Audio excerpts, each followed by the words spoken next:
I want to start with one of your win totals first, because this was mentioned yesterday. Tom Casale had the same one as you. And it's still, I know it's not UConn of what they were the previous few years. They made a bowl last year. Jim Mora Jr. has this team going in the right direction. But I still do a double take when I have two people that I really respect liking it over on UConn football just because of years of perception and years of being horrendous. But look, if you look at Connecticut's schedule, going 7-5, going 6-6 should be what the expectation is. It should be. Their win total is only set at 4.5. It's like minus 160 juice, though, I believe. I'm going to take them 6+ for plus 105 here. They went 6-7 in Jim Mora's first season at the helms, and the expectation couldn't be higher for the Huskies right now. They're a good football team, and partially the reason for it is because of how good of a coach Jim Mora is. He's 46-30 as a head coach in college, and he's totally shifted the dynamic of the program. I'm a UConn grad. I see it all the time. This team is different than what we've seen in years past. The offense was a ground and pound style team last year. I think we're going to see that a lot this year. They have two really good running backs, including Victor Rosa and Devontae Houston. And then UConn's also in a good spot at quarterback as well. Penn State transfer Taquan Robertson tore his ACL in the first game last year, so that knocked him out for the season. But he's going to compete with Zion Turner for the starting job. Either way, Turner was decent as a true freshman last year. So if he is under center, I still think he's going to be okay. And then I really have a lot of respect for Robertson as well. And then the defense improved massively too. From 2020 to 2021, they were one of the most improved defenses in the country, in my opinion. And they have a great playmaker at linebacker in Jackson Mitchell. So I expect a lot out of this team. Also in the secondary, that was one area where they were exposed a lot last year. Those guys were young. They've had a lot of experience now, though. So I expect them to be better. And as we were saying, the schedule is not that hard. These are their winnable games, in my opinion, that they should be favored in and find a way to win. Georgia State, Florida International, Utah State, I think they're going to beat this year. They lost to them by 11 points on the road last year. Rice, James Madison, Sacred Heart, and UMass. Tell me which one of those teams is going to beat the Huskies. Maybe Utah State. And then I do think they're going to steal one against a quality opponent as well. So 7-5, even 8-4, and I don't want to say 8-4. I think that's a little too lofty of a goal, but 7-5 is very realistic for the Huskies. And considering their regular win total is only 4.5, I will gladly take them 6+ for plus 105. Really, for me, Tanner, more than anything, it's that 3-game road trip that has Boston College, Tennessee, and James Madison. They get one, they should be able to get to that number that you're looking for. They're gonna the only two games I really don't like them at home. I don't like them against Duke. I don't like them against NC State. Everyone else, fair game at this point with the Huskies. Boy, what a weird. It just feels weird saying it, even though it's not your old Huskies anymore. All right, the other win total you like. We're going to the Big Ten. Penn State's 9.5. Look, Tanner, you still get there if you go undefeated against anyone that isn't Michigan and Ohio State, and you're still getting there at over 9.5. Yeah, and that's my exact logic. They really should go undefeated outside of Michigan and Ohio State, and I do think they can steal one against one of those teams. But they have 14 returning starters on both sides of the ball. Drew Aller is going to play quarterback for them. Two really good running backs, too, in Nicholas Singleton and Katron Allen.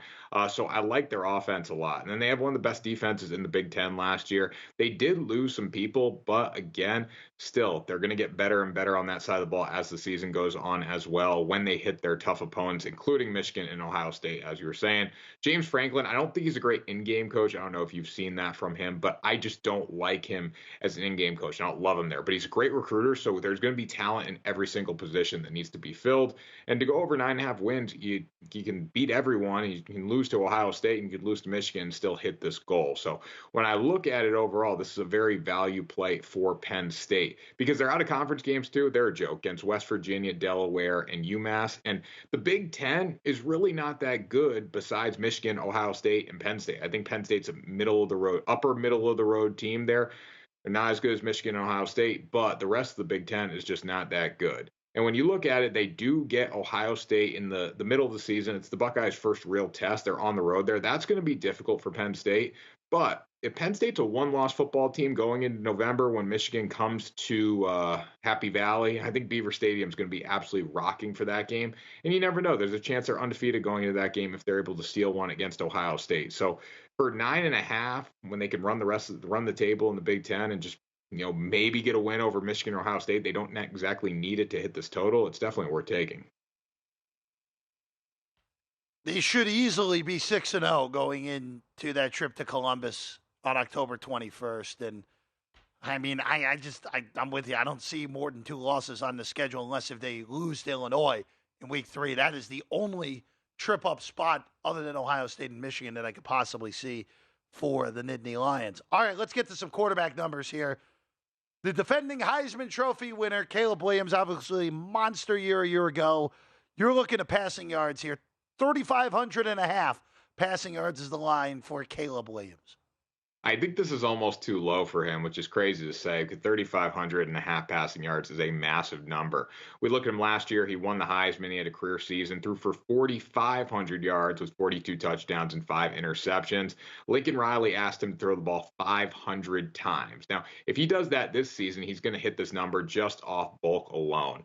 His 2022 total is 1,000 yards lower than this. So you might think that, this is a lock, but he's going to have a tough time hitting this because, last year was a career year for him. I still think he's going to get there, though, pretty easily if he just is asked to throw the ball close to 500 times again. There hasn't been a back-to-back Heisman Trophy winner since 1975. So, again, I'm expecting a little regression out of him. But USC is still a talented team. They play in the Pac-12 where there's not a lot of defense, and they have some talent. They added Dorian Singer in the transfer portal from Arizona. He's a former first-team All-Pac-12 receiver. They have a really good tight end in Deuce Robinson, and they gained a lot of talent on the offensive line as well. So Caleb Williams is going to be able to stand up upright in the pocket and pick teams apart. We're going to see that. They're already saying this is the next, Trevor Lawrence talent caliber guy. And I think he's going to show it this year. So 3,500 yards is a lofty number, but I still think he gets there just based off Lincoln Riley's scheme and based off how talented he is. Let's go to Texas next. Quinn Ewers, of course, got injured midstream last year in that Alabama game. Texas was well on their way to winning that game if Ewers did not get hurt. But with the prospect of Arch Manning behind him, 28.50 and a half is the passing yardage. You are looking under here on Quinn Ewers. Yeah, I think this is a fair number for Quinn Ewers, but again, with Arch Manning behind him, there's reasons to be concerned about him. He wasn't that great last year. I know he battled the injury, but overall, he was not great throughout the season when he was in there and was healthy. He did shave his mullet. That's something to note there. He's putting last season behind him, and he needs to, obviously. Bijan Robinson carried this team, and for good reason. He's going to be a first-team All-Pro in the NFL. But Robinson overshadowed the fact that Ewers wasn't that efficient with the football. He wasn't that good. And I'm afraid to bet on an over when it comes to his passing total this year. I know he battled the injuries, but still, I can't get over the fact that he was well short of this goal. He only missed 3 games. And when he was in there, this is a great stat, Jeff. He was under 200 yards in 6 of his 9 starts, and one of those includes an injury, so I'll wipe it there. But he went under 200 passing yards in 6 of 9 starts. That says everything you need to know. There's a lot of talent on this Texas football team. They have some very good receivers. They have a really good offensive line, probably one of the best offensive lines in the country. But the expectations is the reason to take the under here. Texas, anything short of a Big 12 championship, making the college football playoff, and probably getting to the national championship game is a failure this year. We're saying Texas is back, and if Texas is back, that's exactly what they need to do.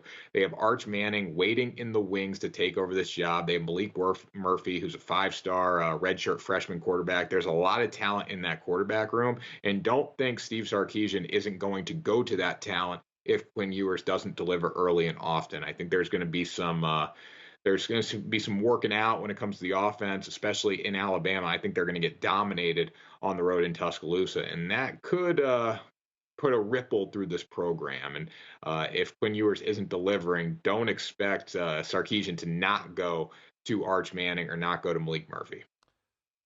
Texas's schedule, again, I don't think it's overly difficult, all things considered, but I just don't trust them, even with all the talent that they have on that roster. All right, Tanner, last one. I have Sam Hardman as my favorite Heisman bet. You like him to go over his passing yardage for the season. Yeah, I love him to win the Heisman, too. I've talked about this on this show, but I do like him to win the Heisman just because he's got really good value, and he can throw the ball down the field. He's experienced. He threw for 3,700 yards last season. I believe he's thrown for over 12,000 yards in his entire career. That is going to be huge for this Notre Dame program. He's got 2 really good tackles in Joe Alt and Blake Fisher. Those guys should be able to keep him upright, and they have a solid offensive line overall.